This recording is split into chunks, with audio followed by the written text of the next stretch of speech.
এই পুজোর মূল আকর্ষণ কিন্তু ঋতুপর্ণা সেনগুপ্ত এই মুহূর্তে আমাদের সঙ্গে রয়েছেন। এই পুজোর ব্র্যান্ড অ্যাম্বাসেডর তুমি, তো কিভাবে মানে কিভাবে ভাগ করেছো সময়টা কলকাতার মুম্বাই? দেখো, কলকাতায় তো সবসময় থাকতে ইচ্ছা করে। পুজোর কলকাতা ইজ সামথিং মানে you don't want to miss. কিন্তু আসলে এই পুজোর ব্র্যান্ড অ্যাম্বাসাডার আমি গত 3 বছর ধরে, এবং কৃষ্ণেন্দু দা মানে কথা গ্রুপ যারা এই অনুষ্ঠানটা মানে যে পুজোটা করেন এত সুন্দর করে করেন। আর বম্বেতে মনেই হয় না যে কলকাতার বাইরে আছি, এত সুন্দর পুজো।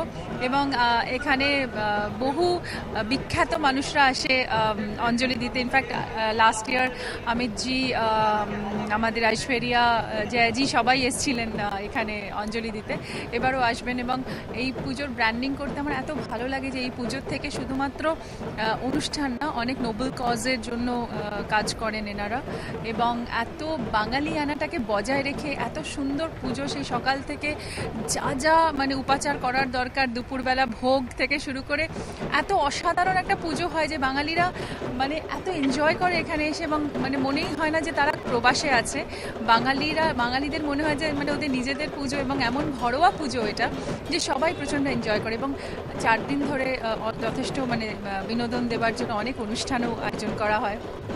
এবং আই থিঙ্ক কথা গ্রুপের এই পুরো টিমটা মানে কৃষ্ণেন্দুদা এবং তাদের ফ্যামিলি যেভাবে এই পুজোটা অর্গানাইজ করেন, তাতে মানে বাঙালি মর্মে মর্মে হয় না, মানে মর্মে মর্মে বাঙালি যেন এই পুরো পুজোতে আছেন। এবং শুধুমাত্র বাঙালি না, বহু নন বেঙ্গলিজরা আসেন এখানে এনজয় করেন।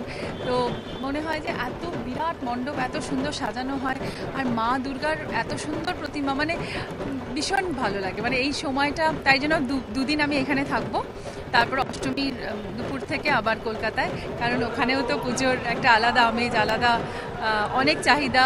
মানে পুজোর সময় সবাই আমাকে চায় যে, ইনফ্যাক্ট আমার ফ্যামিলির মা বাচ্চারা সব ওখানে আছেন, ওখানে মাদের সঙ্গে কিছুটা সময় কাটাতেই হবে।